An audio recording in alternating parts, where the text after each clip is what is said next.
Ask one out. If you want. Hands up here?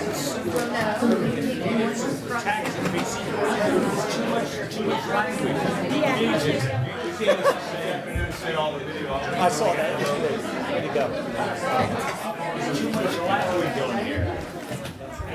Hey, how are you?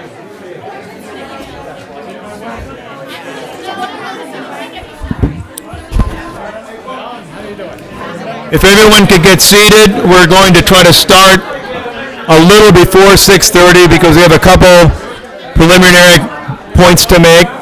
Thank you. Tom, have a seat in the front if you want there.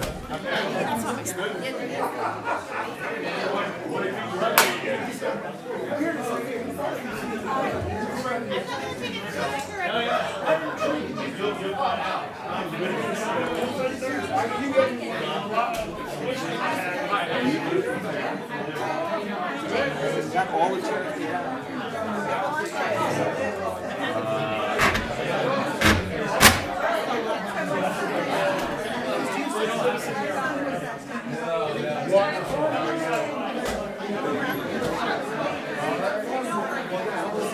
Hello, Tommy. Good to be seen. Oh, that's what he's going to be doing. There you go, yeah.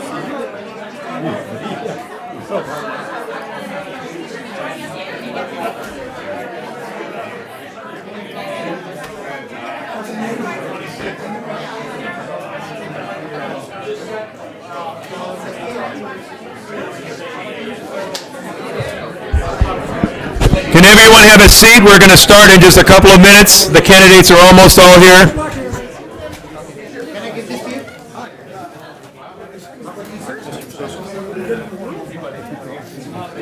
Are we already coming up? Are you want us up here? I think it's getting close. Some people might try.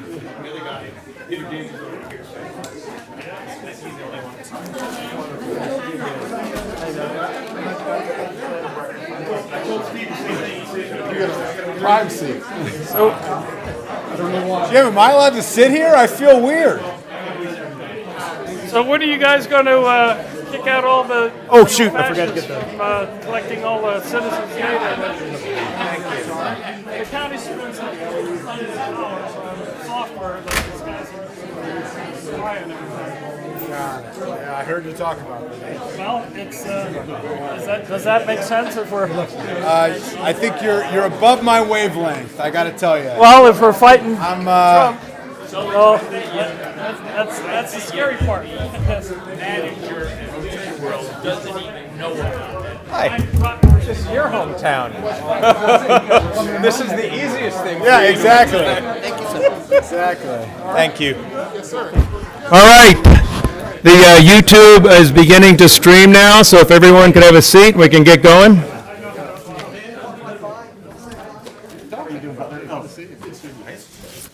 This is comfortable. Of course.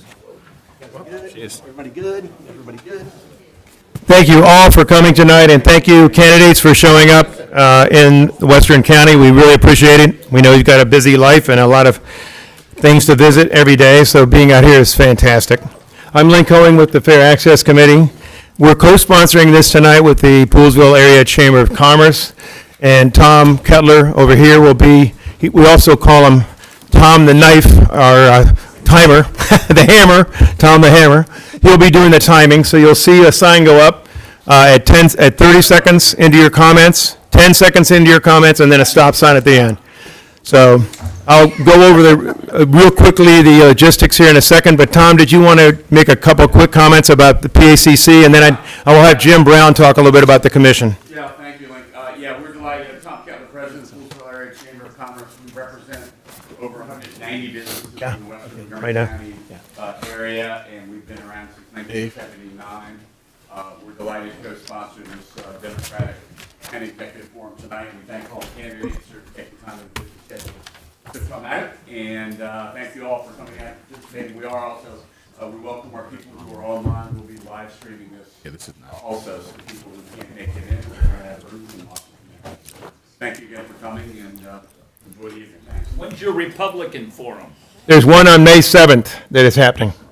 Yes.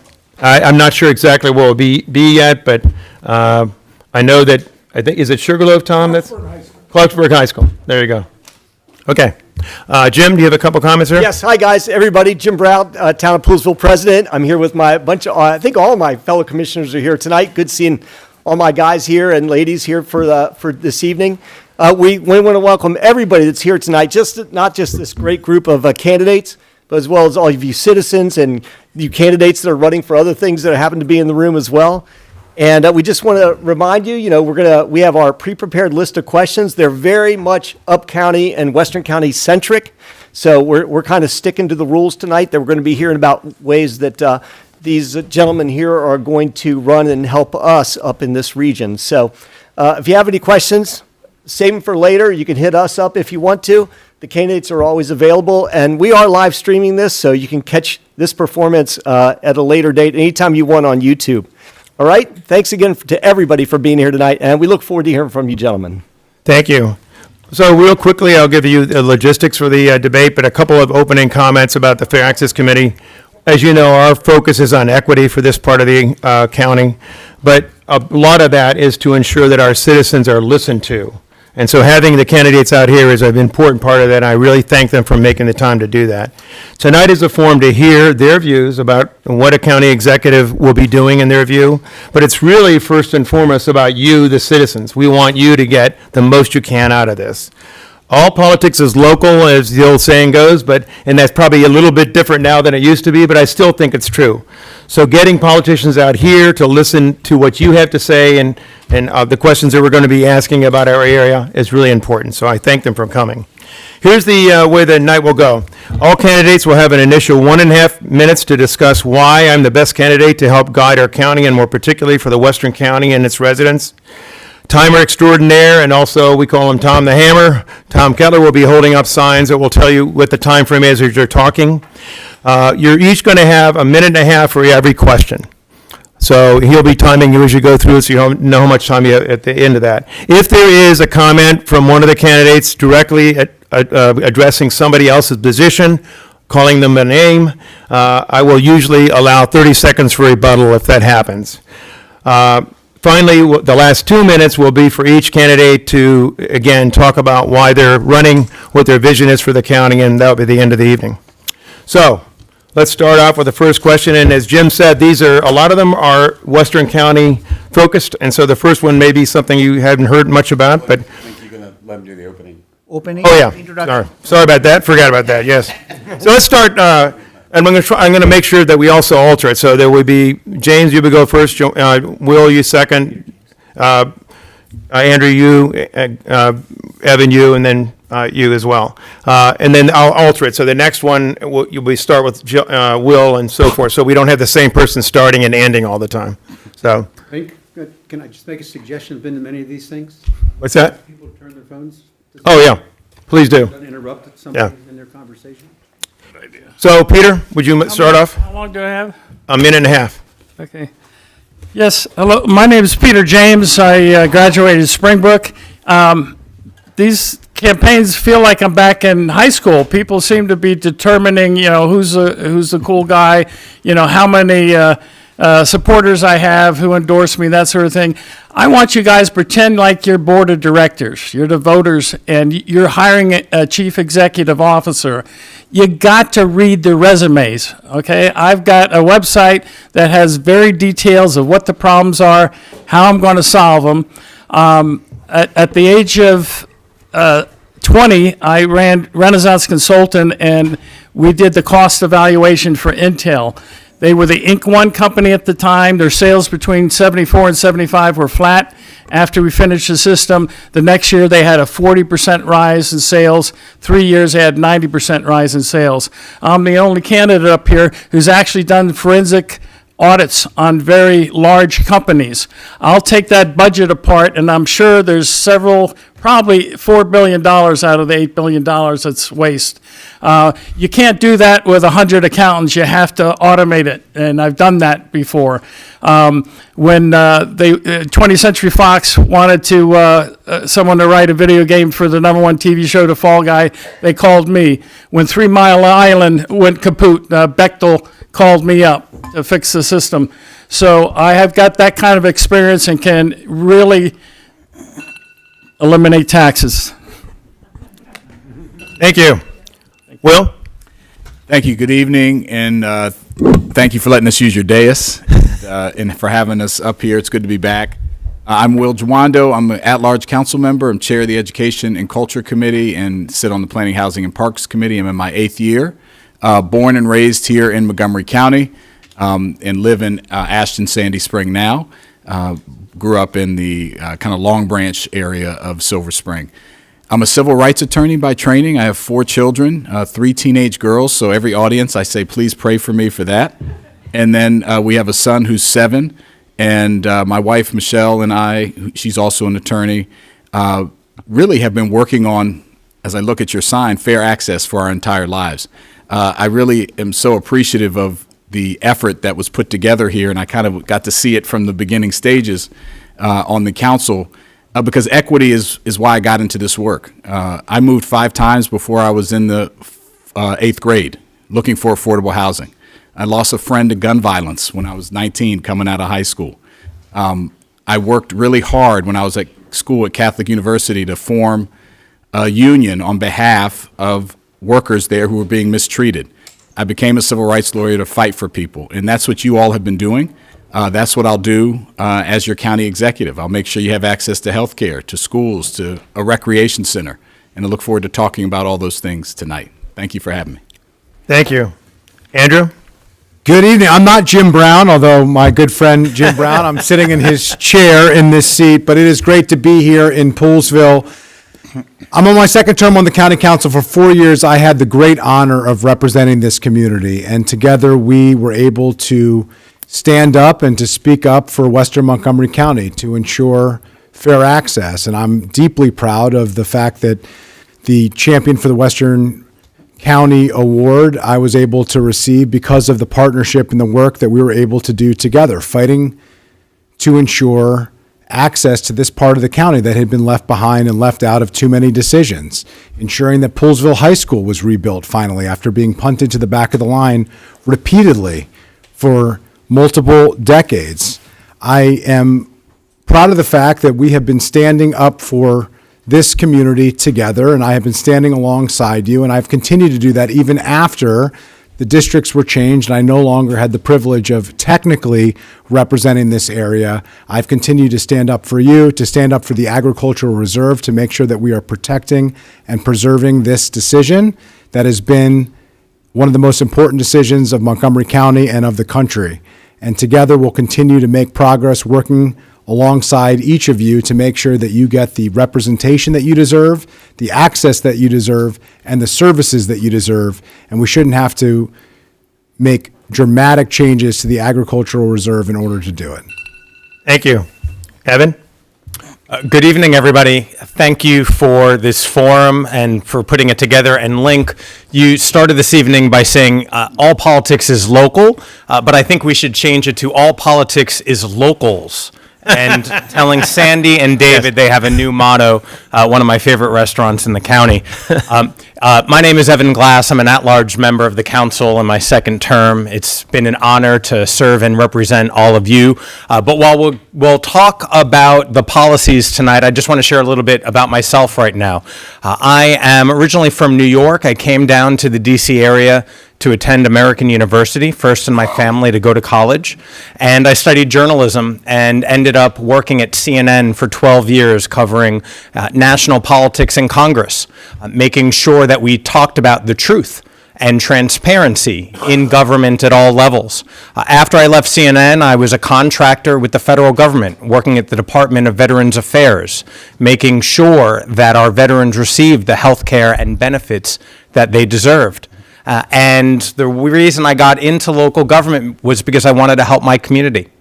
And I wanted to make sure that people could walk around safely, to make sure that we had the amenities that we deserved, and ultimately to make sure that Montgomery County remains a strong, vibrant, and inclusive community for everybody. And I know that here in Poolesville, you are a model of municipal government. It's been a pleasure working with you as a council member. I look forward to working with you as county executive and look forward to talking about all the issues this evening. Thank you. Thank you. Mithun? Good evening, everybody. I'm not used to this kind of fancy thing. I'm just a common person like you. The reason why I'm running, because I'm tired of my colleague keep increasing our taxes. First, we have state government increase our registration fee for our cars, doubled, okay? That's a first hit to me, my pocket and my family. Second, property tax hike, 6.3%, plus income tax hike. So it's like they're not only serving the platter, but putting salt and pepper on top of it so that it burns our pocket. So what is happening? You need to understand, I'm a common guy. The reason I'm running, I cannot afford these taxes. And wait a second, I forgot one more thing. Utility bills is tripled for me. I cannot pay that. I have to take a payment plan. I'm sure you can relate to me because I'm not getting $167,000 from taxpayers' money. These people are getting that. $232,000 the current county executive is making. I promised I'll take $120,000 because I care for money. And yesterday Even Glass left this, so I'm giving this to him so that I care his money. So I care his money, I care your money, I care county executive money as well as the county budget. So this is what it matters to me. I came to this country with 2 suitcases. And that's what matters. Every dollar matters to me, every penny matters to me. And I will care for you. Thank you. Thank you. So the first question, and we'll start up with you, answering it first, and then go around this way. The Ag Reserve has successfully existed since 1980 with its foundation in farming. It now faces many pressures that might threaten its existence. The Agriculture Easement Program, for example, can't fulfill the promise the council made to landowners in the 1980s when it established the reserve. Farmers on average are aging, and in many cases, their children do not want to go into farming. What are your plans to help deal with these and other issues that threaten the existence of farming and the Ag Reserve? Appreciate the question. It's because I only had a minute and a half. I couldn't say this part, but my mom came from Kansas, grew up on a farm in the middle of Kansas called Hayes, Kansas. I have a lot of good memories in the summer. It's important that we protect the decision. I agree. I don't think you're going to find much disagreement. This was a smart decision to create the Ag Reserve for farming, for food resilience, for the environment, for a lot of reasons. So number one, we need to protect any encroachment into that.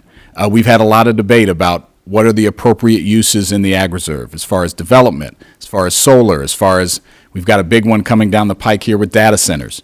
I've taken a position that we shouldn't be building any data centers up here in the Ag Reserve. And actually, we need a 2-year moratorium to make sure that if we do build anywhere, that it's 100% renewable energy, that we tax them appropriately. They shouldn't be paying the same property tax that you pay on your house. We don't have the authority to do that currently. And that we don't help exacerbate the problems that we're seeing with energy costs and pollution. The other thing we need to do, we need to be smart about development up here. Just passed the development coming up, 107. Everything that we do should be done with community. It shouldn't be done to community. So if we expand any type of uses up here, we need to do it appropriately, work with the Poolsville Council, work with the other folks in the Ag Reserve, work with the Farm Bureau. And I promise to be a county executive that listens, that works with you, and strengthens the programs that we have. Andrew? If you want to know what we'll do, you should look at what we've done. And I have been the leading champion on the council advocating for the protection, the preservation of this place, of the Agricultural Reserve, of the single most important land use decision in the history of Montgomery County, one of the single most important land use decisions in the history of the country. That's why I brokered the compromise on the zoning text amendment when there were questions of the first time introducing commercial into the Agricultural Reserve. It's why I ensured we dedicate to land preservation funding from future solar so that we can ensure that we were providing the opportunities for farmers to actually stay in agriculture that they need. I have been the leading voice on these issues. I will continue to ensure that we address the BLT and the TDR issue, which is an area that needs work. It needs refinement. There is an imbalance right now that is harming and hurting our agricultural community. There's a balance with affordable housing and with other land use policy decisions that we're going to have to address. And if I'm the county executive, you're going to have somebody who has a demonstrated commitment with votes and with actions on actually standing up for the agricultural reserve and standing up for you. I will continue to do that. I will never stop doing that. And I look forward to the opportunity to working with you to make sure that we protect the decisions that people made before us and preserve this special place. Thank you. Evan? The Ag Reserve is a really special place, not only in my heart, but nationally. And we know that there are so many communities around the country that have looked at what we've done and have worked to replicate it. But that work needs care. And we need to continue making sure that the decisions we made are upheld and recognize that it's getting difficult. As Link noted in his question, I think it's really important that there are farmers and there are landowners who are having difficulty maintaining the economy that they once tended to, maintaining the land that they once farmed. Not only is national and international trade changing, but Mid-Atlantic and Montgomery County is as well. And I think what you need in the county executive is someone who actually is listening to you and recognizes the individual needs and difficulties that people are facing. Because what was passed into law 30 years ago has changed to some degree. We now have wineries and distilleries and breweries, which didn't exist, and I know that there have been fierce debates about that. There are other proposals that people are talking about, but there are also real struggles. And we need someone who recognizes if we want this to be a community of farms, we need farmers. And each of those farmers need to make a living, and we need to recognize some of those changes. Thank you. Idun? Thank you very much for the question. Very simple answer. Yes. You know why? I'm a private citizen right now. The government official work for us. So when I get elected, I serve you. You are my boss. Nobody else. Not PAC, not special interest, not people donating millions of dollars to the campaign, but you. So it's very simple. That is the reason I'm trying to stop this bureaucracy of the government. Under my administration, I will instruct everybody working for Montgomery County that their email and phone number should be on their website. And also, we will have community events, like where public doesn't have to go to the government. Government should come to 7 districts, including here, and have a community event where all department representatives are there. You go there, your problem solved then and there. Because calling 311 after a few days later, they call and, oh, why did you call us? Oh, we created a service request. And then you go and tell the same story again, and then nobody reached us. This is how our taxpayers' dollars are wasted, and they keep on increasing our taxes. Please, don't support me. Support yourself so that I can support you. No more tax increase. Thank you. Peter? Yes, well, I have a good background in farming. I set up the hydroponics program at University of DC. How the Netherlands produces, exports $100 billion worth of food. I'm going to have the Ag Reserve producing $10 billion worth of food in a combination of agroforestry. I'm going to supply the county license-free my ag robots, and farmers will be able to get them at cost. This area used to be growing table food, and had a bunch of canneries, but because of refrigeration in the broiler industry, switched to commodity crops where they're, lucky might make $500 profits. On a good run automated greenhouse, you can make $50,000 per acre in profits. And I will provide a processing plant for the soybean. The farmers up here, their main profitable rotational crop is soybeans, and they got slaughtered with the China deal.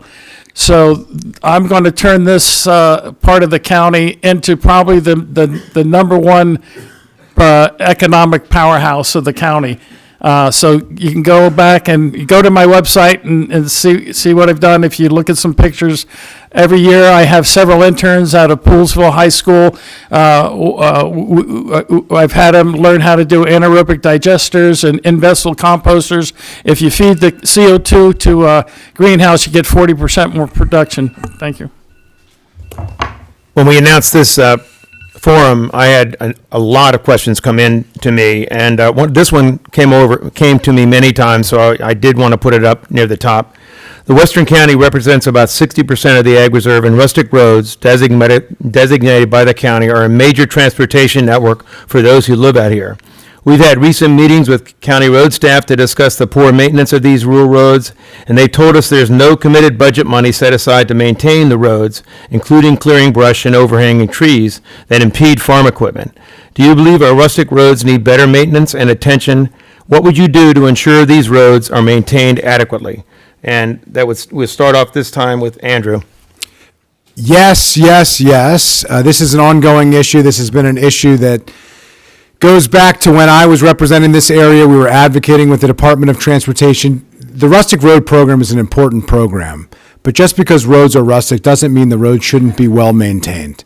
And it's important that rustic roads serve the agricultural community and the community more broadly. And unfortunately, too often these roads have gone into disrepair. There have been real challenges with them. Not only can you not safely bicycle and walk or drive your car, certainly farm equipment isn't able to use them because of a lack of maintenance for the overhang of trees and other maintenance issues. We need to address these issues. It's an important quality of life issue. It's an important safety issue, and it's important that we move forward in the Rustic Road Program, but we recognize the current and ongoing issues related to rustic roads for farm equipment, for families, and for those who live in this community. Thank you. Evan? Rustic roads need to be reliable roads, and sometimes they're not, which is why this is a question that's been posed. I am chair of the Transportation Committee and have been working with your district council member, Marilyn Balcom, who is a fierce champion, not only of this community, but of the Rustic Roads program too. And as we've been working through various budgets, I have supported her efforts to make sure that we increase and make sure we know where that money is actually going. There's actually a lot of money that goes to road repairs, but we haven't been able to look at the budget and get a clear definition of where some of that money is going. We need to do a better job at that, which speaks to more budget transparency in general. But I'll come back to the main point, which is rustic roads need to be reliable roads, and as county executive, I'll make sure they are. Bethune? Thank you very much for the question. Now, my colleagues, the current county council members, are in the office for almost going to be 8 years. Still, they are saying they need to be done. What were they doing? Collecting money, $167,000 from our taxpayers' money, our blood and sweat. I cannot afford their salary. That is why I said, enough is enough. If you elect me as a county executive, I'll slash the current county executive salary $232,000 to $120,000. I am not greedy. Enough is enough. I will propose all county council members and every county executive candidates as well as MCPS to vouch. We don't have to make people pay more. Let's get less greedy. Take 120, 130,000. Do something. If I need more money, I'm going to go drive Uber. So please understand that. You have the wonderful school systems here, okay? Poolesville school system is the best. But what is happening? MCPS enrollment going down, their expense going up. The superintendent making $360 a year, not year, 10 months, sorry. He makes in a year $420,000. Who's paid? We are paying. So he's making more than the President of United States. Thank God we have these people running again, saying that we will do some changes. Your action speaks louder than your voice. Thank you. Peter? Yeah, if definition of insanity is doing the same thing over and over again and expecting different results. I'm going to get rid of the liquor sales in the county and really put some revenue generators. You have to go to moco.com to find out what I'm doing, but I'm building these autonomous guideways, which are going up in California, all the advanced places around the world, and I'm going to sell them for several $billion to 100 different jurisdictions and generate the type of revenue that you see in Qatar. In Qatar, you don't pay taxes, you get free health care, and we need the money. These guys can promise to do all this, but we're going into the probably the worst recession, depression we've ever been through. And I called it in 2008, and nobody in like rooms like this wanted to hear it. But, Warren Buffett's got 60% of Berkshire Hathaways in cash because he knows it. He's called the last 8 crashes. So we need the money. I have plans. You got to go to my website. I can't explain it right here, but I'm going to produce revenue for the county, and we're losing money on the liquor. We're gonna sell these technologies. I'm going to give a free license to the county. The county's going to sell them. We're going to have plenty of money. When the State Highway Administration wanted a study for smart crosswalks, University of Maryland called me up. When New York City wanted a micro-positioning pile, they called me up. Take care. Thank you. Will? Yeah, this is an important question. I drive on a rustic road or two, living where I live in the northeastern part of the county quite a bit. There's 114 of them. They're not only just nice to see, they drive economic development. People are traveling on them for work and other things, and they're a part of our heritage and the culture here in the county. My biggest applause line when I launched my campaign in May of last year was, "I'm going to fix the roads." And the reason is our roads are not in good shape. And one of the core principles of rustic roads is that they should be taken care of just as well as non-rustic roads. And the unfortunate truth is the quality of our roads is going down. And the reason is we're not putting enough resources to fix them early enough, and then they get worse. And then there's also this case like, oh, it's rustic, I can let it deteriorate a little more. No, you have to upgrade it. One of the things we're going to have to do is we're going to have to borrow more money at the best rates in the country to fix our roads. I proposed recently to increase our spending affordability guidelines, in part to help fix our schools and our roads, both of which are going down. Doesn't raise your taxes, just raises what we borrow for good debt. We have to pay that debt, of course, but it's not a tax raiser. It's something we need to do in line with a lot of other things. When it's economic development, when it's safety, when it's protecting the economy, you have to invest in those roads. Otherwise, they're going to get worse and be ignored more, and that's what we're seeing with the rustic roads. Thank you. Most of the questions tonight will be focused a lot on issues in our area, but one that came up many times in the emails I got from people was this one. Data about the county's economy suggests that on a wide range of metrics, it's not performing well compared to other counterparts in the DMV. An underperforming economy affects everything from our ability to invest in needed facilities to supporting important programs that we need. Our area is also unique as it is based on farming and many small businesses who need not only local customers but visitors. How do you view the county's economy? What changes are needed in county policies and its approach to economic growth, if any, in your view? So we start on this one with Mithun. Sorry, Evan. That's okay. Yeah. Thank you for that question, Link.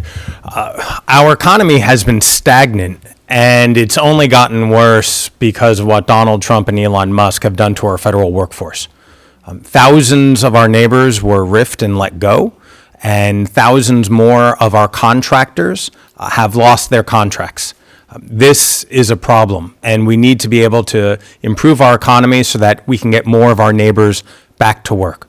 There are a number of ways that we need to do this. First and foremost, we need to continue building up our life sciences sector, making sure that from Bethesda up to Germantown, our innovative technological life sciences hub, which is third in the country, continues expanding and continues building. As county executive, I want to build it up to number 2, eventually up to number 1, and that requires more investment and more care. Because right now, while public health under HHS Secretary RFK Jr. might not be a public priority. It will become one once again. Secondly, we need to let our small businesses, 95% of which our businesses are small, we need to help them get back to the job of doing their job. We need to cut red tape and make it easier for them to work through our permitting process. And then third, we have to attract small businesses by not increasing taxes year over year over year. Zane? Thank you very much. So not only I will fight for you, I will also fight for speaking slot for Mr. Glass like I did. But they don't do that for me where I'm not invited, they don't speak up. This is the difference between the candidates. I want all candidates gets equal share and let the best candidates win. So that is my stand and that is my ethics and moral values. So what I want to do is economy, number one, because you need money. How is our economy growing? Horribly bad. I myself, I'm the only small business owner here which is struggling right now. I was doing very good before COVID, but the county is crushing our small businesses. They are now talking about removing red tapes. What were you doing last 8 years? They are saying, oh, we need to fix the road. What were you doing? You didn't fix the road. Come on. It doesn't take some mathematics or send a spaceship to the moon. Fix the road, fix the taxes, fix the economy. What I will do? I'll create a marketplace. Have all volunteer companies, small business owners come and we have a website in Montgomery County website. Those people, what they are serving, we will send every month email blast to our local residents that these are the businesses doing business. Please support them. Thank you. Thank you. Peter? Yeah, well, I would do what every major country does, is you got to do an input-output model. Basically, what you want to do is define what's coming in, what's going out. Because if you have more innies than outies, you got prosperity. And so that's the first step. It's never been done in Montgomery County. The second thing, I've throughout my 50-year career, I've gone and optimized lots of Fortune 500, Fortune 200 companies and generated trillions of dollars of extra income. I could do that for the county. I built a hydroponic system at the special needs school in Rockville, Rock Terrace, and I actually issued local currency that paid for the infrastructure. And in 2 weeks, I had 18 downtown merchants accepting the currency, and I'll issue bonds for food infrastructure to build greenhouses, for affordable housing, measured in those denominated in square feet, and for local healthcare clinics where it will be the money will be denominated in visits. And what this does, as we see this coming collapse, and I know you don't believe me, but it's coming, whatever shrinkage of the money supply, we'll just put our own out there. And everybody go home and Google tally sticks, because that lasted for 700 years and brought prosperity to England. Will? Okay. So small businesses are key. 95% are small. My parents own 2 of them. My mom has a catering business. I'm trying to think the closest place she caters over here. The Family Room in Laytonsville, it's the other side, but my side. But Parkway and Chevy Chase, she provides them their baked goods. My dad has a senior transportation service where he takes seniors to doctor's appointments. I helped them both start those businesses. It was too hard. I have a law degree. It took too long. We need to make it easier to start and grow a business. One of the most important appointments I'll make as county executive is Director of Permitting Services to make those, and I want to lower taxes and fees for small businesses. We have to grow those. 2, life sciences was spoken about. That's absolutely true. We have to double down on what we're good at. We've got some, AstraZeneca just invested $2 billion in the state of Maryland, half in Gaithersburg, half in Frederick. We need to move up that list. 3, we need to invest in the things that make us strong. Education, schools, transportation infrastructure, parks, That's why people come here for our amenities. We have to keep those strong. Our roads, as I mentioned before. And then the final, you might not think, we need to expand career and technical education massively. The next millionaires are going to be the plumbers, the electricians. They're already doing pretty well now. We have to massively expand that. Those are going to be the last jobs to go with AI. And then childcare. Hundreds of thousands of women left the workforce during COVID. Number one reason they cited was the cost of childcare. I want to build a universal childcare program that will expand who goes into the workforce and grow our economy. Andrew? We're not going to make Montgomery County more affordable by making it more expensive. The number one reason why it's hard to do business in Montgomery County is because we have made it expensive and we have made it difficult to do business in Montgomery County. And we have had executive leadership that has said the jobs can go to Frederick. Well, guess what? If you tell businesses that the jobs can go to Frederick, they will. And unfortunately, too often they have, or to Virginia, or to other regions around the country. I'm the only candidate who is running, who has taken votes on tax increases, who has consistently voted against tax increases. We're not going to solve this problem unless we address these issues. I have focused on making it easier and cheaper and faster to invest in Montgomery County with the Accelerate MoCo initiative that we recently expanded to reduce the time it takes to do life sciences that everybody up here is talking about by up to 90% to make it easier. We need to completely reform the permitting process, and we need to change the culture within the Department of Permitting Services. So the answer is yes, not no. Wait, what was your question? That is a cultural shift that we need, and I'm the only candidate who has been the Chamber of Commerce's Legislator of the Year because of the work that I've done with the New Jobs Initiative, with the Economic Development Strategic Plan, with the requirement to have economic impact statements on all the legislation that we do. If we want a county executive who is serious about these issues, we need someone who has the trust of the business community and can actually work with the business community to inspire them to invest in Montgomery County. It's the only way we're going to grow our economy. Thank you. I think you probably expected, since you're out here, and if you look behind you, you see signs about Whites Ferry, that there will be a question about Whites Ferry, and there is going to be a question about Whites Ferry. It has been a major part of the Western County's culture, history, and economy for literally hundreds of years. Most of the businesses in our area are small or family-owned, which makes our economy a lot different than much other parts of the county. Many families in our area have long commutes, and the closure of the ferry made daily life harder. The county and state have put together a last best offer of $3 million to spur a settlement, but the deadline for it in July 2026, it doesn't seem like right now there's a dead end in sight.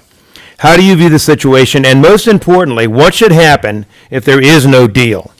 Bethune? Thank you very much. I will take the same approach as I have taken in Wooten High School when they were trying to shut it down and move them to Crown. First thing I said, let's have the Rockville City Council, Gettysburg City Council, and I'm, as your future county executive, have a meeting, public meeting, open meeting, bring pizza, nobody leaves the room unless we get to a settlement. Have you heard Manhattan Project? That's how we did it. We have to go back to the drawing table. So here, I don't see any effort from the leadership to reach out and say, come, let's talk. Let's talk, let's resolve the differences and address them one by one. Because if you don't communicate, you don't have a communication open, you're not meeting to both parties and addressing their differences, you cannot come to a solution. I came to this ferry before. It's wonderful. And you guys are facing so much of challenges. I'm sorry for this. So that's why what I would like to do, and I don't want to do anything under the rug. Everything should be open in public, open with the news media. So we will resolve it. So Montgomery County is one of the richest county in the state of Maryland and one of the richest in the United States. They are offering $3 million. So this is what the government thinks that is worth for your value. There should not be limit. What we need to do is that we need to see the investment and the people getting benefit of. Thank you. Peter? Yes. Well, we've got, I think, two tough negotiators on either side of the river, and we're offering them like a fixed price, and both sides want revenue streams. So we have to maybe look at that. We can also look at other places to put. I have these ultralight guideways that would be friendly to the conservation areas. why focus on White's Ferry? Can we put it 100 feet, 100 feet south, or 100 yards north? So looking at all the options, I was the guy when Nolan Bushnell, the guy who started Pizza Times Theater and Atari. He hired an executive recruiter, and they brought me in. He said he wants a wizard, so I'm the guy they brought him. My job there was working with he ran an incubator, is to work with all his companies to think outside the box. So I came up with all these different solutions, and we need someone to go in there and not look at it and with tunnel vision that's been done so far. And I think I'm the guy that can do that. And we also need to do a travel demand model to see where it is everybody goes from past data to know where we want to focus our infrastructure that we're going to put in to support that movement across the river. So, Will? yeah, thanks. I finished early. First, I know this is frustrating. It's frustrating to us too. Not as frustrating as I know for the people of Poolesville.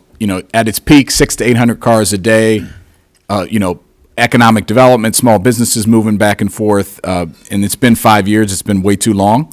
I will say that I think deadlines tend to make people move.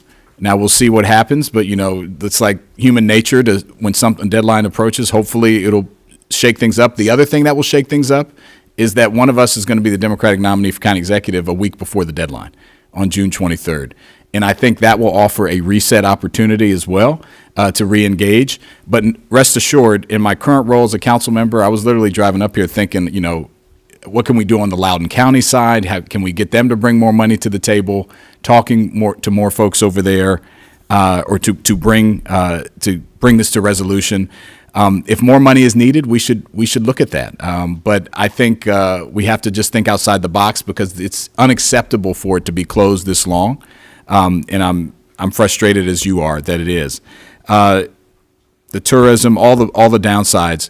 I do think that the money that's from the state, half from state, half from the county, was a good thing to do. We obviously supported that, but we might have to do more. And as county executive, I'll be committed to doing that. Andrew? I share in your frustration on this issue, as I hope most people, if not everybody in this room, knows. I have been at this from the very beginning. New Year's Eve, when this first happened, we were together on a Zoom call, literally in the midst of COVID, when we couldn't meet in person, talking through this issue with the Poolesville commissioners, with the Fair Access Committee, with Herb Brown at the time. We were hopeful and we were optimistic when a new owner came on board. It turned out that made things worse, not better. And here we are in the situation where I have been at this from the beginning, working and advocating alongside you. I am optimistic. There is a meeting that is going to be happening later this week. I've been in constant communication with Department of Transportation, with colleagues across the river, working with now Marilyn Balcom in partnership on this issue. I am hopeful, cautiously optimistic that we will see some progress after that conversation. I don't believe we need more resources. I think the question is, can a deal be structured which ultimately potentially could involve the Revenue Authority, which is something that I suggested and advocated for working with Keith at the Revenue Authority a couple years ago, and ultimately landing in this being public ownership in perpetuity. It won't be immediate public ownership, but it could be potential long-term public ownership, which is the only solution to this problem. And I was able to get Chuck Kuhn to publicly commit to his willingness to donate to the government if a solution could be reached, and I am hoping that we can hold him to that. Thank you. Evan? Let me just say that if this problem were on the Maryland side here in Montgomery County, I would have used eminent domain to quickly end this. But we know that the situation is on the Virginia side, and that is what the sticking point is. When this had languished a number of years and negotiations between Libby Devlin and Chuck Kuhn continued being slippery, I made sure that we had public discussions about it. And as chair of the Transportation and Environment Committee, back in October of 2024, they appeared at my committee with many of you and your local leadership to have a discussion so everybody could be on the record. And it was from some of those public conversations that we've evolved to where we are. And we're not there yet. But as my colleague noted, progress, I hope, is being made. We have two very obstinate people who firmly believe in their property's worth and firmly believe in a value of this service. I think we can get there, but it means bringing people to the table, having the public conversations, and ultimately holding them accountable for the decisions that are affecting you. The status quo is unacceptable, and we have to continue working until we resolve this. Thank you. So this next question, Peter, you'll start off first. And it came, again, a lot of people sent this to me, even though it's not just a Western County thing, and it's partly because we fought so hard to get our high school modernized, and it's such a vital part of our community. And for this one, Tom, I think we'll go for 2 minutes because it's a pretty complicated issue, and I want them to have a good chance to explain it. For many years, virtually everyone saw the county school system as a gem, helping provide opportunities for our students, serving as a major attraction to businesses wanting to locate here, and strengthening our communities. Now there's a serious debate about the performance of our school system, including keeping children safe. How do you see our school system performance? Are reforms needed in our school system, and what are they in your view? Absolutely, yes. I went to Springbrook at the time that Dr. Marshall was our principal. We were the 10th best school in the nation, and we can achieve that. But we're building prisons. We're building these huge schools. The new elementary school is costing us $600 a square foot, which is ridiculous. We got so much fat in the system. What I would do, if I could convince the school board to do it, is to take all those giant prison-like schools and convert them to condos and build smaller community schools. Who's ever heard of a school shooting in a Montessori school? So what we need to do is build communities around our schools and change the culture. I was stopping in one barbershop, and the guy couldn't stop talking about the prison food that the kids, feeding them tater tots, and what Reagan said, that the ketchup is a vegetable. Spending, there's a $1.2 billion, quote, planning budget. For $1.2 billion, we can design the city the size of New York. There's so much fat in there that we can do away with, and building the city of New York actually experimented with smaller size schools, but they found that it's not just the size of the school, but it's the culture within the school. So in a Montessori school, part of the curriculum is they teach peace. And the kids drive, and there's workspaces, and they have multiple grades. And when the kids' hormones go crazy in 8th grade, they have them out on the farm. So there's a lot of things we can look at as far as the culture of the schools, and not, if you build a prison and you stick a bunch of people in there, somebody's going to get shivved. That's just the culture. We got to treat our kids with love and compassion. Will? Yes, and very important question. I mentioned this earlier. 20 years ago, we were actually the #1 school district in the country, and now we're in the 70s. Still not bad, but we need to head back in the right direction. Some things have changed. We have more students in poverty than Baltimore City or D.C. have students. We have the fastest growing population in our schools are students with a disability. I have a daughter on the autism spectrum. I have 4 children. All have attended MCPS. I have at all levels. Our English language learners, very fast, growing population. Now, all these kids can learn, but they need more resources to learn. If this were a classroom, half of you had a special need, half of you may or may not had breakfast, 10 of you might not speak English as a first language. It's hard for that teacher to stand in front of that classroom without a paraeducator supporter. And schools are an education business, or a people business, rather. 90% of the people, 90% of the budget is people. I'm proud to be supported by the Montgomery County Educators Association and our support staff in the schools, our security guards, our bus drivers, and the like, because I've been a dogged champion for education. I used to work at the U.S. Department of Education. I was an education civil rights. I actually sued the school system and won because of unequitable programs before I was on the council. And so we've had 100+ oversight sessions since I've been chair of the Education Committee. We've helped produce a line-by-line, clickable, searchable budget so you know where the money is going. We do need to invest in what's effective and what's working. That is key, but you're not going to get more with less. Anyone who tells you otherwise is not telling you the truth. 2 years in a row, money has been shifted out of the central staff into the classroom. That's a good trend. But we still have the safest schools, to the question, are the most staffed schools. We have a staffing crisis at our elementary level, particularly for special education. So we're going to have to address these things over time, as well as the quality of our school buildings. As county executive, I'll have a big role and deep expertise in doing that. Andrew? We all agree that you can't get more with less. The question is, can we get more with hundreds of millions more? And that's effectively the question that we have to ask. This is not just a funding and resource issue. This is about educational outcomes, not just educational funding. And we have lost our focus on actual outcomes, and it's one of the biggest challenges that we face. I'm proud of the fact that I've led the council's efforts to expand the Office of Inspector General. We've then expanded that to include the Montgomery County Public School System. Every single issue that you have heard about the problems in the school system from a financial mismanagement standpoint, and there is a long CVS list of them, I'm not going to go through because of time constraints. Those were from Office of Inspector General reports because of the work that we did at the council to have actual, real oversight for the first time.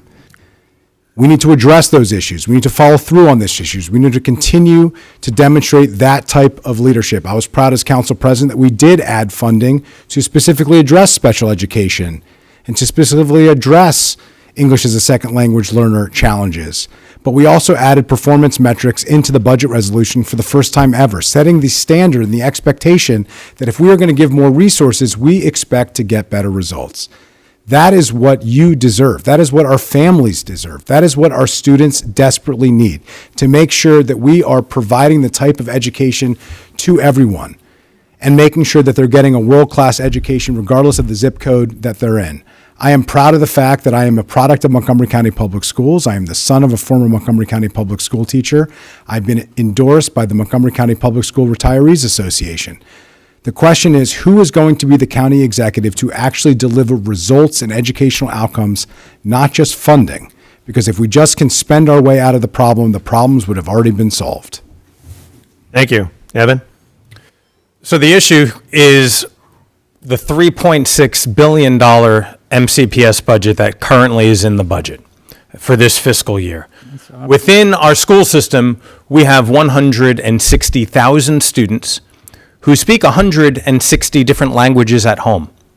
It's a very large school system with a lot of different needs. That is what we are tasked with doing, making sure that every child gets the best education, regardless of their zip code, regardless of the language they speak at home, and regardless of their ability. And because of those great challenges, I am proud to have been supportive of every budget increase for MCPS during my 2 terms on the council. But as I have raised my hand and supported every budget increase, I have also been the council leader in demanding greater transparency, making sure that MCPS opens up their books so we can see where that money is going. I've written op-eds in the Washington Post and in Bethesda Magazine calling for greater budget transparency, because right now the state law doesn't require it. I'll give you an example. 3 years ago, when there was a change in leadership, the former superintendent had included in the budget $100 million for a line item on contracting services. There were no bullet points, there were no delineations, no explanations. And so I asked the first question to be asked of this, what is in that budget item? And the CFO said, within that $100 million is everything from snow removal to special education. And I immediately said from the dais, that's unacceptable. For us to invest in our public education, we need to know where that money is going. So it's not going to central office, but it's going into the classroom. As county executive, I'm not going to rubber stamp the school board's budget. I'm going to sit with taxpayers, with parents, and with educators to make sure that the money is going where it's needed. Bethune? Thank you very much. So let's talk about some accountability. Can we say if the politician doesn't provide us good services or their department or their services, we should have a recall them? And also, if they're not doing their job, ask them to resign. Because these people are there in the positions for 8 years. School system is going down. What they did? Zero, nothing. They're saying, oh, we need to make it better. What have you done? I should say, think about recalling them. I will be supporting you. Or ask them to resign. Like I asked Mark Eldridge to resign because he can't afford to live with his means, like I am doing in my own kitchen table. Please think about those options. And also, what is happening in our school system? MCPS, they're having so many, and also Montgomery County, $200, $250, $300,000 people are getting salary. They're sending people to Mars? I don't think so. So, security lapses happening where background checks were not done. Those people are coming to our kids. Think about that. Principal is having accusation of assault to kids. They're putting it under the rug. Shame on these people. Unions are influencing these people. Support them and they're going to be rubber stamp. I will not be. Dr. Taylor is making $360,000, 10 months salary, 12 months, $420,000. These people are letting it go. If I was there, I would say, I'm not going to let this budget pass unless you reduce the salary. And Board of Educations, what they are doing? They are not tying up their performance based on their contract. Okay, you don't perform well, you get fired. You don't get a golden parachute. So we need to do this. In India, $12.9 billion is the federal budget for 145 billion people. Here, 3.65 for 1.1 million. Think about that. Thank you. The next question will be with Will starting off. And this is another one that is in our Western County that's important to a lot of people. For decades, the county has operated an incinerator in the Western County. Back to 1.5. Okay. Yeah. Sorry. Thanks for asking. For decades, the county has operated an incinerator in the Western County that has released toxic gases and produced tons of toxic waste. There have been plans to close the incinerator for a very long time, and a program to do so is now pending. How do you view the situation, and what should be done regarding the incinerator? Will? Yeah, I appreciate that question. Engaged literally since I started on the council on this issue, and I know you all have been very active. The incinerator needs to close, full stop. It's not a future aspiration. It's a health crisis right now. There is a plan that the county executive has put forward that we are in the process of reviewing components of it. There are some major concerns that I want to check off as we close this incinerator responsibly. One, I'm not going to close it and just take our trash to another poor community and dump it in their backyard. I think that would be irresponsible and wrong. So we have to have assurances, and this is one of the things that the council, and specifically I have asked, as others have asked, that we need to know what the plan is for whatever you're going to landfill, where you're going to take it. Even with the incinerator, as you know, there's things that are taken to other communities right now because there's waste left over. I think we did the right thing, not going with a long-term, obviously renewal, so that there was pressure. We just did 5 years so that it has to close. It's not good for our emissions. You all know that here. It's not good for our environment, what we're trying to do. And so some combination of improving our food waste, we need to build our own facility that processes food waste, take that out of the waste stream. We need to ramp up our recycling and do that even better than we are now. And then we need to have a plan for hauling and landfilling in a place that doesn't disproportionately impact people. Andrew? I think there's general agreement on this issue. I'll say I've been dealing with this issue since I was first campaigning in this community 8 years ago. And I shared the view at the time that it was unfair for this community to be bearing the brunt of all of the county's waste challenges. And that is not a fair dynamic and is part, from my perspective, of the lack of voice that this community has historically had over many decades in Montgomery County government. The challenge has been that this current administration has failed to move forward with a serious plan up until right now. And here we are at the very end of a second term in office where we are finally taking this up. I am hopeful and committed to closing the incinerator.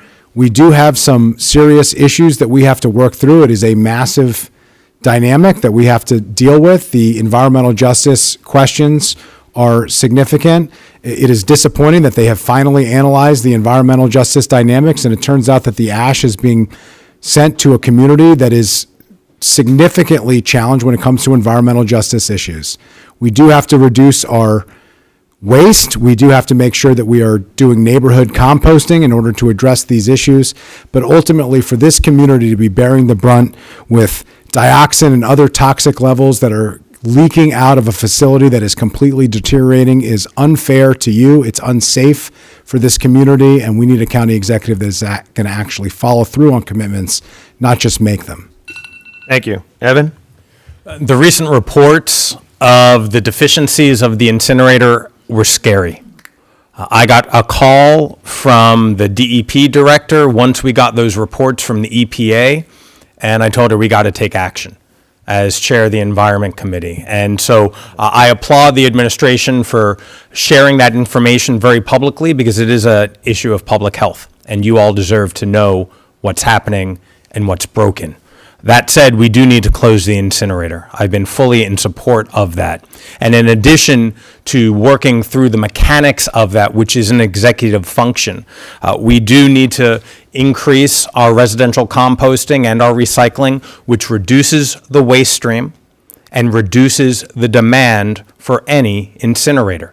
There's a multi-pronged approach that I have been working to take, short of closing the incinerator, which is an executive function.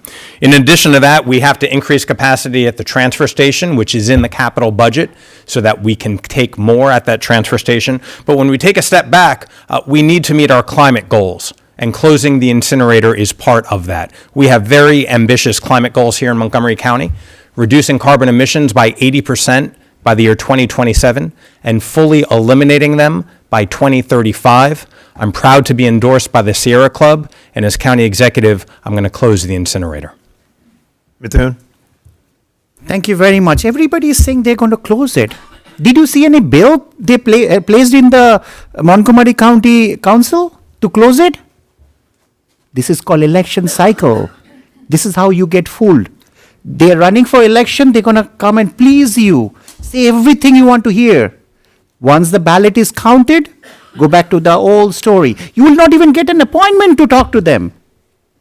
You will be waiting for line for hours and hours to even say, can you help us? They'll only help us who donated them. Okay? So, tell me one thing. Everybody is saying, oh, they want to close it. Bring a bill. I want to see it midnight before tonight. Put a bill over there. County executive doesn't listen. Override the county executive, close it. Simple as that. How difficult is it? I'm an engineer, okay? I don't like this politics. 1 + 1 is 1. 1 + 1 is 1, no? Yes, they will convince you to say that. Or 11. But I will say as an engineer, 2. If they don't support, 3 county council members are there. 3 votes to close it. 11 out of that 11, you need 7 votes. Done. Just do it. Override the county executive veto. It will be done within few days. They are lying to you. They don't support it. Their action speaks louder than words. I challenge today on record, put a bill tonight. I'm going to watch it. Thank you. Peter? Yeah, I'm going to waste time backing up one question.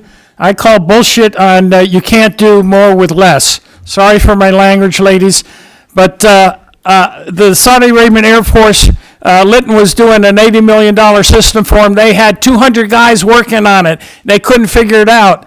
HP gave us a call. Me and my brother went over there with a couple guys. We charged them $2.2 million and got it done. Now, they could have spent more and hired another 200 guys to try to do it, but it has never happened. I built my career on every single project doing more with less. So don't listen to these guys because that's not true. We can do more. I've done dozens of control systems for semiconductor companies, ag companies, and my interns over here at Poolsville won a Sir Walter Isaac scholarship for invisible composter. I have a plan to use the waste, and so 10 years ago I went to the solid waste people and I said, why don't we have robots sorting all this stuff out so we can lower the labor rate and get a sorting system out. There's hyperspectral cameras that can identify different toxins that you can separate out, and I will set up a process system and actually probably reclaim a lot of stuff that can be generate revenue. Thank you. Another related question to that, that does involve our area, and again, is something that's really important to all of us out here, is data centers. And they are emerging as a major issue, as you know, because of AI and heavy use of data that powers our economy. They are potential tax revenues from these facilities, and they are vital to modern life, but there are a range of problems that accompany them. How do you view data centers, and what should the county government do regarding their location, construction, and operation? Andrew? This is a critical issue. I have significant concerns about data centers, but I don't think that punting the issue is the way to approach it. We will punt the issue, and your energy bills will go up. That is the fact, that is the reality, and we can pretend that that is not the case, but it isn't true. I have called for data centers to bring their own new clean energy. I think that's important. They bring their own energy. That means our energy bills don't go up as a result of the new data centers coming online. And if it's new clean energy, we have the opportunity to actually ensure that it's helping to us to transition to a clean energy future. In addition to that, we can restrict where they go to industrial and commercial sites so they don't have the impact on neighborhoods and communities and the proliferation that you see in places like Loudoun County, which is not something that we want to see here, and we can restrict that. And we have a zoning text amendment that is before us where your council member, along with others, Natalie Fina-Gonzalez, the council president, are working on a series of amendments to address these issues one by one. Leadership isn't asking someone else to make the decisions. Leadership isn't punting and waiting while your energy bills go up. Leadership is tackling an issue head on and addressing the issues before us. We can do this. We have always done this in Montgomery County. We bring people together, we tackle tough issues, and we show and lead the way that things can and should be done. The private sector is showing that they are willing to do this if they get pushed, and we can ensure that they do it the right way in Montgomery County. Thank you, Evan. I believe that leadership is listening. And I've been listening to you, and I've been listening to a lot of residents all across Montgomery County, and there's a lot of concern about data centers, specifically right up the road. It's why back in December, I introduced legislation creating a task force, because we got to figure this out. You're going to hear a lot of comments about how it's not perfect, and we need to figure it out. I wanted the best and the brightest community leaders, technology leaders, environmental leaders, 15 people to come to the table to figure out how we in Montgomery County want to bring data centers, if we want to bring them at all. There was only one colleague who supported it, Councilmember Kate Stewart, in committee. And so that failed at the council. And so when that failed, I said, since we're not having a task force made up of Montgomery County residents, we should have a pause, because we still need to figure this out. And what you're hearing is lots of questions and lots of ideas about technology that doesn't quite exist just yet. But in the meantime, there's consternation and concern, because I'm continuing to listen to you. And so we do need to pause. We do need to figure this out. I'm remiss that there's not a task force, because I do not want us to become Loudoun County. Mithun? Thank you very much for the question. Now, election, when you know primary voting date, June 23rd, 2026.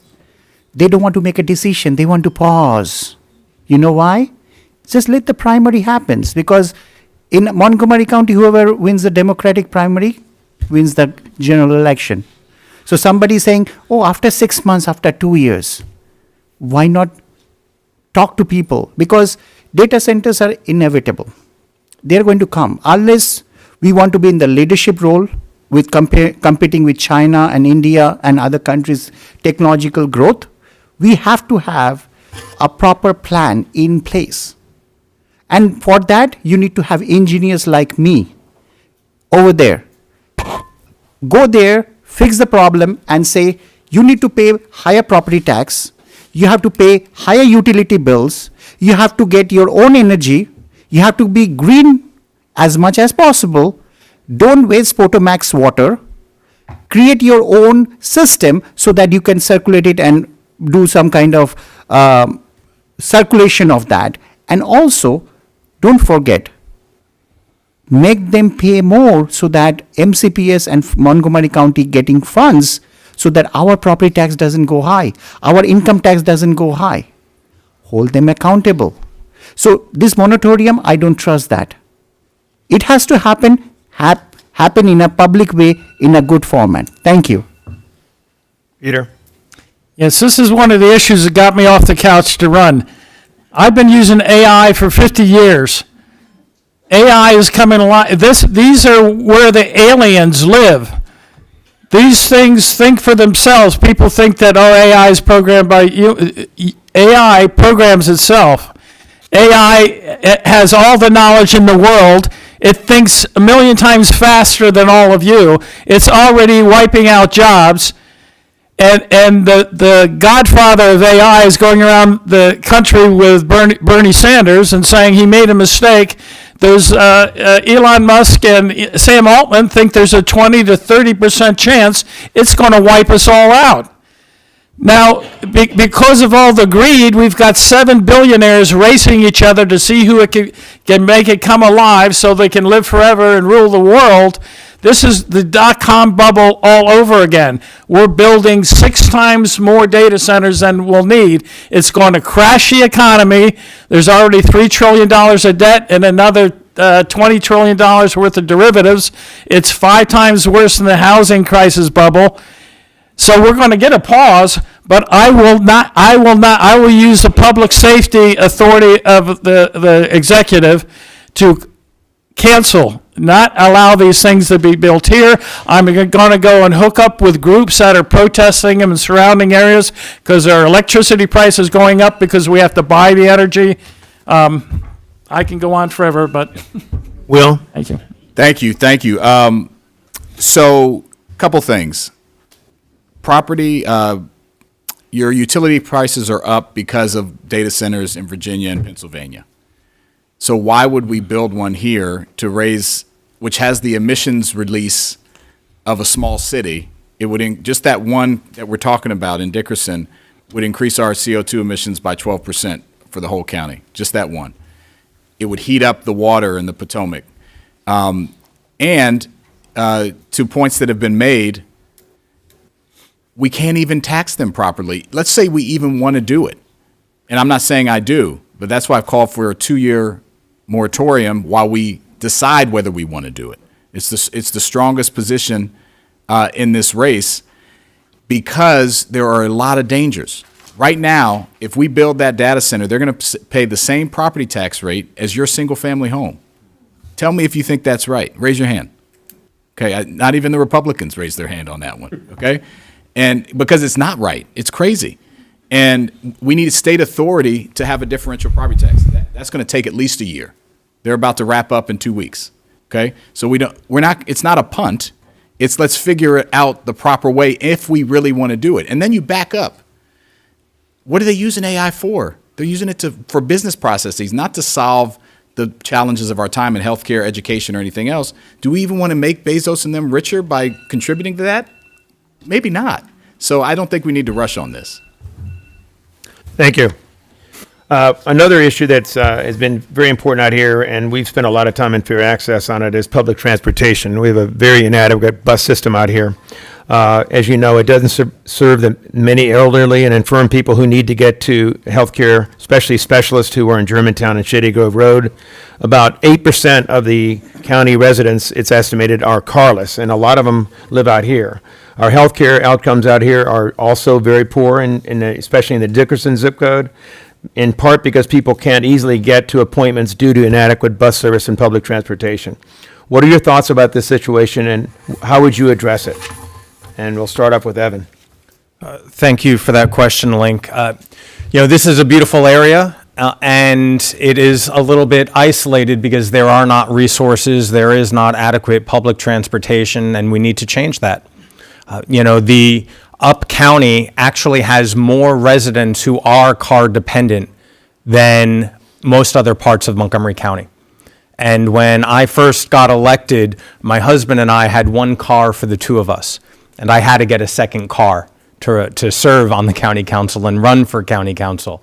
And it was, once I got elected, I started visiting schools, and it was Poolsville up here, and it was Paint Branch on the other side of the county, and kids would tell me that they were stuck after school, which is why in my very first budget as a council member, I made buses free for all kids all the time, so that it freed them up, and $2 was not going to inhibit them from living their lives. And I didn't stop there. And as of July of last year, here in Montgomery County, we made buses free for everybody. And I was proud to lead that effort because that's what transit equity is. And it is probably the truest definition of fair access, because we could have great resources, we could have great amenities, but if we don't have public transportation that's accessible, then people are stuck.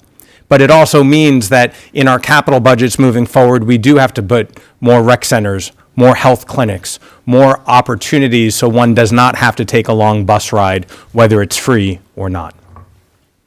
Bethune? Yes, bus and public transportation is very much needed. If you see European countries and Asia, I was born in India. Public transportation is wonderful over there. But here, it's not, because of why? Politicians lobbying the car company, not lobbying for the public. Wake up. Please wake up. You are dreaming still. They're not going to support us. Money is going to come flow after the election, and then you will see those moratorium are gone. They're going to say, okay, do whatever you want, because they're getting money. So what I propose is, they made free the buses. I wanted to say metro buses also, we're going to give passes under my administration to people who are elderly, special needs, and low-income families. Parking passes for elderly, special needs, and low-income families, as well as we wanted to provide a proper health care. And that's why I'm the only candidate who is saying we need to have a university in Montgomery County. Not only one university, but medical school, dental school, and engineering. So that way, people who go to school for Montgomery College, which I'm planning to make no fees, they will join over there. And our residents can have access to proper health care. Thank you. Peter? Yeah. Well, this is where I shine. Part of my robotics company does a lot of transportation work. I'm going to first, day one, get rid of these double long BRT buses. It's a boondoggle. The county has a transit system that is based on 150-year-old technology. I'm a senior. I live a mile from 355. It's elder abuse to make me walk all that way, especially in inclement weather. And these guideways, you have to go to peter4moco.com to see them, but they're putting them out in California, Atlanta, Dubai, Kota, Japan. China built one overnight because they don't have red tape. But what they do is, these are little e-trikes. You order them up like an Uber. It comes to you. You hop in it, and you pedal it down to the nearest guideway. And then you get up on the guideway, and it's nonstop, so it's twice as fast as cars to get you where you, because there's no traffic. And you read your paper. When you get there, you let it go. Like downtown Silver Spring is 30% is for parking. We're going to eliminate 80% of the parking. We can build affordable housing because we'll have the space. So go to peterformoco.com, and these things cost a quarter the cost of a dedicated lane BRT system. They cost 1/20 the cost of a light rail. They're much more efficient. They're the transportation system in the future. And the problem with transit, it doesn't work in the up-county or rural areas. Thank you. Yeah, great question, and something I've been worried about since before running for office. I think all of us campaigned on making ride-on free, and we did that. I'm really happy about that, and that happened over the course of the last 8 years, and appreciate Councilmember Glass for his leadership on that issue in particular. The other thing that we need to do is we need to really increase on-demand transit. You know, the Ride-On Reimagined is a good start. You know, I live in Sandy Spring, and another area that lost Metro bus access, and they just started piloting the Ride-On Flex. And that service will, if you don't know what it is, it'll come and take you to the kind of those shorter distance to get you to an actual transit line. That's a good start. Poolesville needs to go first. This part of the county, waiting for an hour for a bus to get to the doctor or the grocery store for the 8% of people who do not have cars is not fair. It's not right. It's not equitable. So I'll make sure that we accelerate that. The other thing is in our planning, we need to recognize people do have cars. And I've been taking a balanced approach here. Especially if you live in some of the outer parts of our county, you're going to need to drive. So when we do land use, we shouldn't, not all the same things we do in a very dense urban area that we need to do up here. And you need to balance that approach. That's why I've been, for example, in favor of a reversible lane on 270, even though I generally think we don't need to build a ton more new roads. That's one that makes sense. So I think the microtransit and then making the reliable transit that exists faster are going to be big priorities. Andrew? Yeah, with all due respect, it's not fair access, free or otherwise, when you don't have bus service on Saturdays and Sundays. That's what this community has been asking for. That's what this question is about. The responses to this question up to this point have really been focused on the macro level solutions, but this is a micro level problem. I support your council member and my partner on these issues. FlexBus should come to Poolesville first, and the next community that should receive it should be Western Montgomery County and Poolesville. And we need to make sure that we're providing you with the transportation access that you deserve. I give tons of credit to my dear friend Val Dickerson, who has been the greatest champion on transportation, particularly for our older adult community here, to get to medical appointments and to make sure that they have the access to transportation that they need. I give credit to the commissioners who have really stepped up to support those efforts. But it is not fair. There is no other place anywhere in the county that is relying on the local community to serve vulnerable people in the community, to get them basic access to basic health care and basic services. A key part of that is transportation, and the county needs to do better. We have done quite a lot working with Fair Access, working with you to get more access to more services, but there is a lot more we need to do. And this question and this issue really speaks to the challenges that we have and what more we have to do. Thank you. Okay, I got one more question, and then we're going to do a real quick lightning round question, which is a 30-second answer, and then we'll have the final statements. This last question came to me more than once, not just on the overall budget situation and the economy, which I talked about earlier, but there's also one specifically, more than once people asked about taxes. A recent analysis suggested that we could see a double-digit property tax increase this year if you include things like reassessments. The budget overall has gone up 40% over the last 8 years for the county. What people were asking me was, what are their views on what we do about taxes and spending as an issue? And on this one, Mithun, you start first. Link, is this a minute and a half? A minute and a half, yeah. Mm-hmm. Okay, thank you for the question. It's very much important right now because we need to choose now what we are going to eat, what we are giving it to them. Okay, because the taxes, they are the government. Because they are increasing our taxes. Last 7-8 years, our property tax gone up 20 to 39% approximately. They have not increased the tax that much, but with the assessment value and property tax, that affects us 20 to 39%. Anyone's salary has gone up that much, except these people? They're getting $167,000 a year. The lieutenant governor makes 165. So they work harder than the lieutenant governor who is managing the whole state. Does it make sense? No. County executive makes $232,000. The vice president makes $235,000.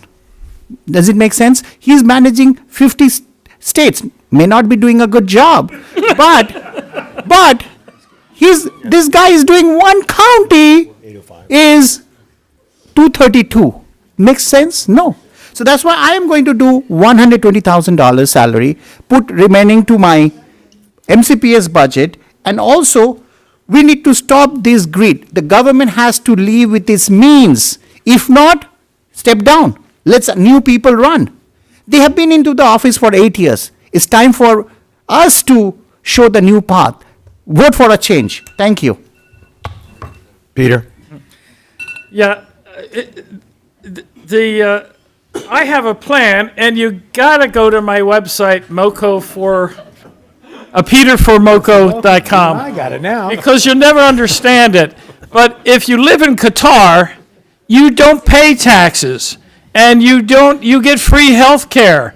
And the reason, because they have Qatar Energy that generates enough money. Now, we have crossvines, we've got 9 golf courses, we sell liquor, and we're not making money off of that. But I'm going to bring technology like multi-billion-dollar transportation systems that we can sell to 100 other jurisdictions, and replacing Oracle and Microsoft with safe software we can sell to all the jurisdictions that hate Trump. So I have a plan that's workable. Like I said, I've generated trillions of dollars for Fortune 500, Fortune 200s, and that's what I'm going to be implementing here, because we need to have that revenue to do those things we would like to do. And it is happening in other places around the world, and it can happen here. If you ever played the sim game or see the sim game, I'm going to get rid of park and planning and let the citizens hands-on do their own urban planning. And then the council's going to step in and say, well, let's be fair and have, adjustments. Thank you. Will? Yeah, we're at the fair access for Western Montgomery County. We need fair taxes, okay? And what that means is right now we have totally unfair taxes in many ways. You're paying 3.2% income tax, so is the person who makes $100 million a year. They're paying 3.2. The data center, as I mentioned, would pay the same property tax as you. The commercial business pays the same property tax as you. We need differential rates. That's how Virginia does it. That's how D.C. does it. That enables me to lower your taxes and shift the burden. What we need is a realignment. The other thing is stop giving money to developers to build luxury housing. We've foregone hundreds of millions of dollars in taxpayer revenue to build units that are like $13,000 a month. It makes no sense. And if that's where you're getting your money, if that's what you want to fund, it's not going to work, and you're going to take money from schools and roads and all the things we've talked about tonight. Then we need to find efficiencies in how we spend, absolutely. The county executive had talked about reorganizing government. COVID hit, he didn't do it. We need to do that. We can leverage technology, and through attrition with a workforce where a third of our workforce is eligible for retirement without firing anybody, we can right-size government and save some money. And then invest in what works. And you have to do all three things. I'm a big FDR fan. Taxes are something we have to pay to live in a civilized society. You should get good value for the money. I think the things we've talked about tonight, the things that you're demanding, are going to cost money. And it's just all about balancing and priorities, and that's what I'll do as county executive. Andrew? This is a key distinction in this race. I'm the only candidate who's running who has taken votes on these issues, who has taken positions on these issues in a position of public power, who has consistently voted against tax increases. We have increased the county budget by not 40%, 44% to be clear, over the last 8 years. It is completely unsustainable at a time when our economy has completely stagnated, at a time when we are not growing employment, at a time when you are struggling with higher energy prices and higher costs of gas at the pump and higher grocery prices. This is not the way that the county government can function. It is not sustainable. We need a much more serious approach to these issues. You can't keep electing people who have consistently voted for tax increases who now say they're not going to support future tax increases. It's just not credible. We need to move forward with growing a private sector economy to grow the tax base so we don't have to grow your tax base or your tax rates. We are generating tens of millions of additional dollars just by your property tax assessments going up. We have to figure out ways to do better with the additional resources that we're receiving. And the idea that tax increases every single year to solve every single problem without any serious look at our spending is unserious and unrealistic, and it's not fair to you. There were tax increases in 2020, proposed in 2023, proposed in 2025, proposed again in 2026. We cannot keep going down this path. It is completely unsustainable. You need a county executive who is going to take us in a new direction. Evan? There are two responses to this very straightforward question about taxes. What have we done and what are we going to do? What have we done? Over the last number of years, county executive has introduced multiple tax increases.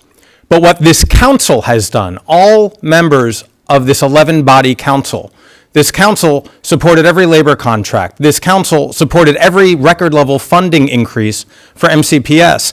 This council supported a lot of the programs we've talked about today. And what did that result in? The need for a revenue increase. 10 members of the council supported a revenue increase because that's what we actually spent money on. It was the intellectually honest thing to do in that budget. Moving forward, not every budget requires a tax increase. I do not support tax increase in this budget because it's unnecessary. I think leadership means making decisions, not taking dogmatic positions. That is what real leadership is. And so moving forward, I am going to work and make sure that the budgets are transparent, make sure that we don't rubber stamp MCPS, make sure we do find efficiencies and that we don't have wasteful spending. But dogmatic positions is not leadership. Leadership is working through the tough issues and sometimes saying no to spending increases and programs that people want. Thank you. Thank you, Evan.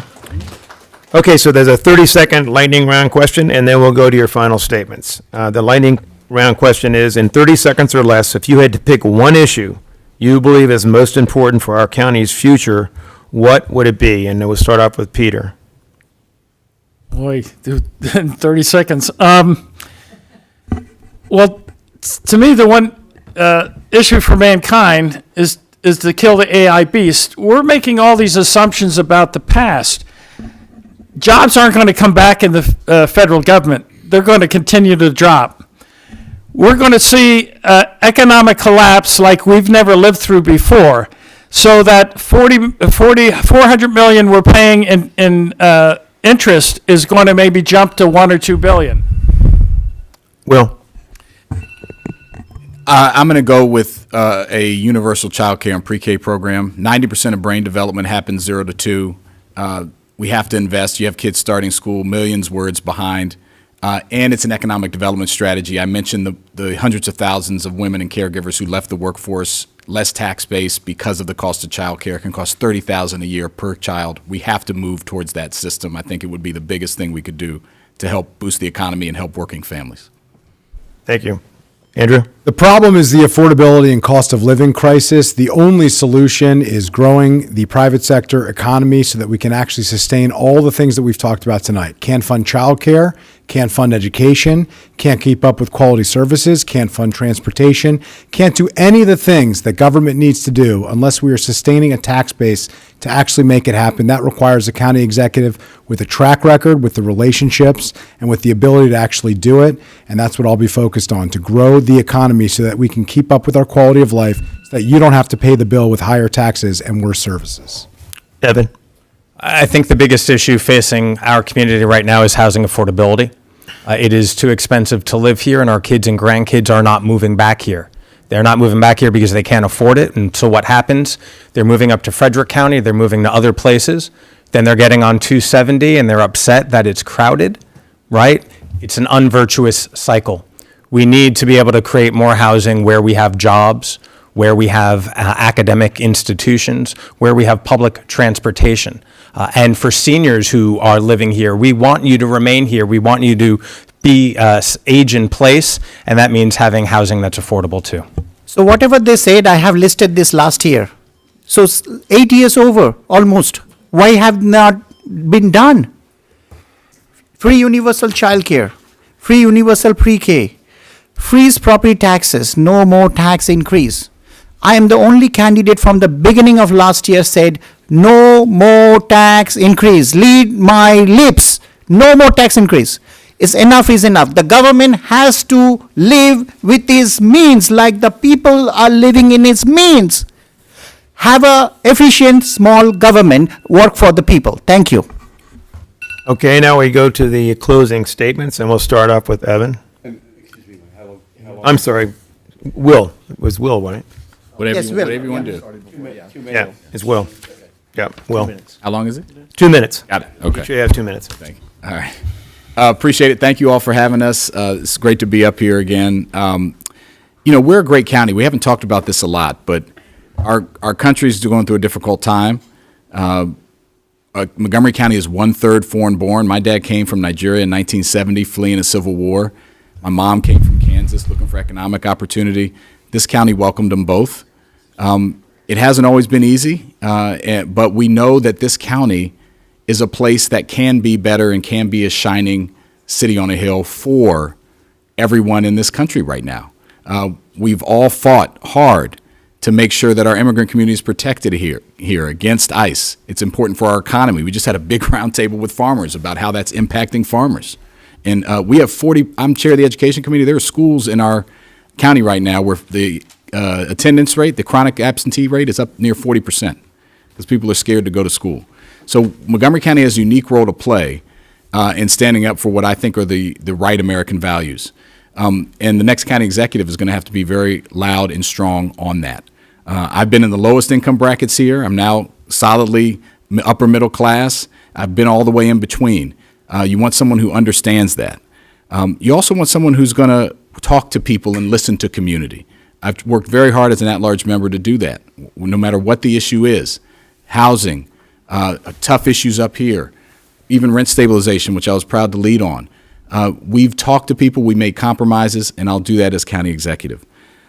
The last thing I'll say to you is please, please encourage your fellow residents to vote. We need everyone engaged in this election, up and down the ballot, the council, the executive.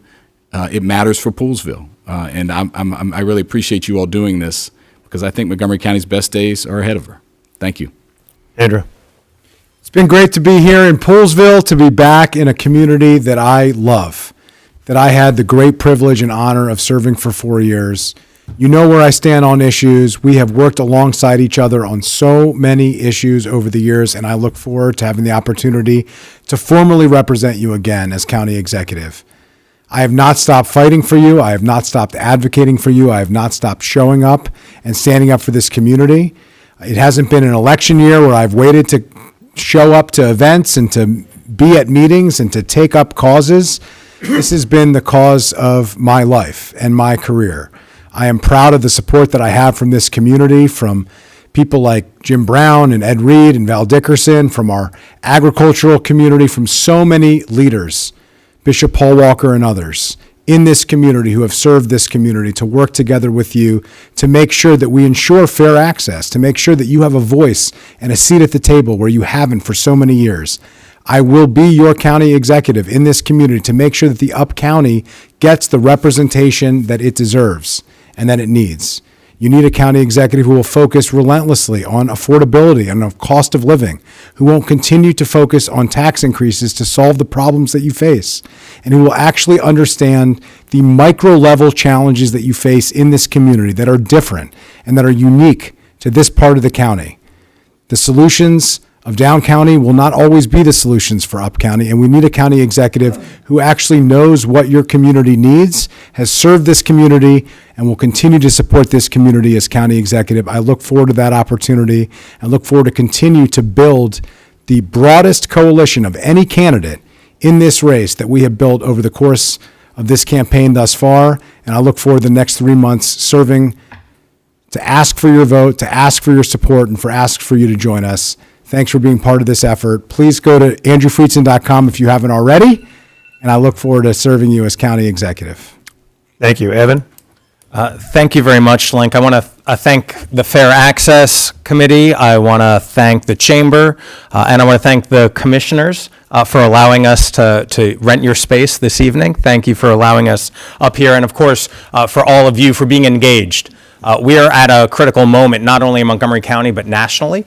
Democracy is under threat, and it's forums like this tonight that remind me that regardless of how difficult things are, there's no place I'd rather be than here in Montgomery County, where we care about each other, we protect each other, and we work through these really hard issues because we're experiencing some difficulties.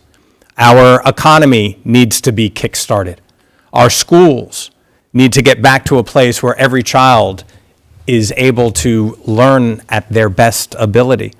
And ultimately, we need to make sure that the beautiful diversity of Montgomery County remains strong.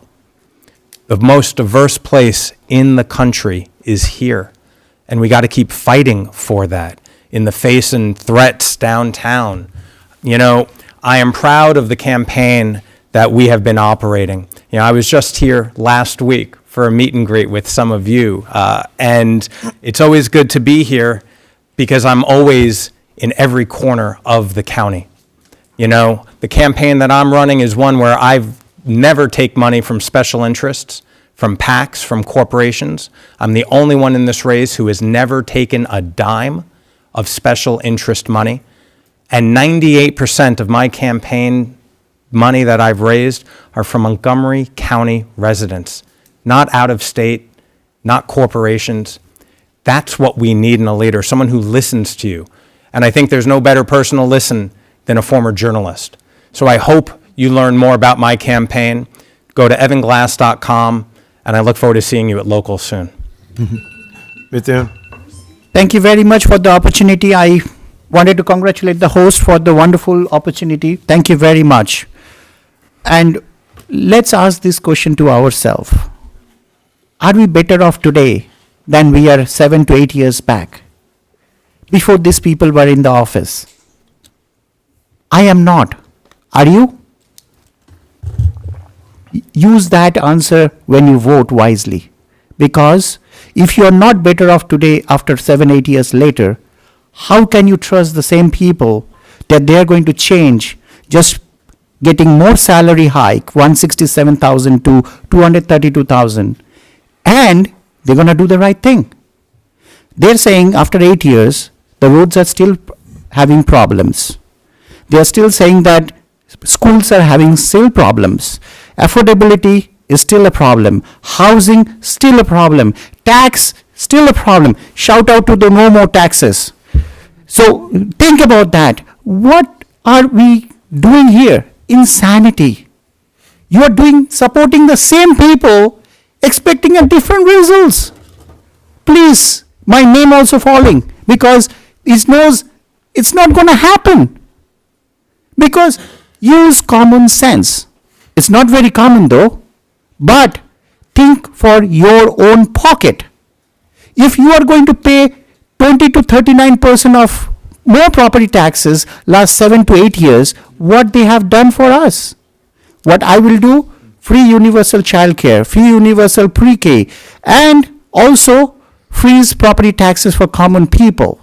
That's my promise. And tax will be provided by the rich people making $1 billion, or businesses making profit $1 million, because they got a huge tax break, the big beautiful bill or big ugly bill from the president. So vote them out, vote me in. Try me. Thank you. Peter? Yeah, so in 2008, they went out to warn everybody. 8 last crashes, Warren Buffett got it right. What do you think the chances are that he got this crash wrong? Be reasonable. We've got all our most of our retirement money in inflation-protected treasuries. We're by we've got a $8 billion budget, but only a $5.5 billion revenue stream. That's all the new debt. The current interest rate of $400 million is going to turn into maybe several $billion when we see inflation. We're in a world of hurt, people. I need you to do some studies and wake up. My plan is to, instead of the people that are getting displaced by AI, is turn the workers into owners. I want to build public robots. If you turn a renter into an owner, over 30 years, the owner pays 1/5 of the amount of housing that a renter does. I want to cut out all those hundreds of millions of dollars we're giving to the landlord. I want to give that same money to the renters to become owners, because the only way to build generational wealth is home ownership. And that will lift the economy of the whole county up, because what we're doing is putting people forever in rent slavery. And we shouldn't do that as a county. But really, you guys need to watch some videos on Michael Burry from The Big Short. He's shorting the AI market. I've got a bunch of puts. I don't short. It's a little too risky for me. But I'm buying for $1 or 50 cents, hundreds of dollars worth of opportunity to sell these things. So I'm going to make a pretty good profit. We can't tell when the crash is happening, but it'll certainly happen in the next 4 years. Thank you. All right, you guys, listen. We wanted to say from the town of Poolesville to all of our candidates, if you don't mind staying after for a picture, of course. Sure. But we want to please give our candidates a round of applause for a great forum. Fantastic job. Also, too, just to give thanks to our Fair Access Committee, specifically Lincoln. Amazing. Tom Kettler from our Chamber of Commerce. And all of you for being here tonight and for participating. We love you. Come visit Poolesville all the time. Thank you. Thank you. Same thing. Thank you for having us. Thank you, sir. My pleasure. Oh, dude, crushed it. It's good. How about that? No, you did great. You really did. I think they're going to do a picture right here.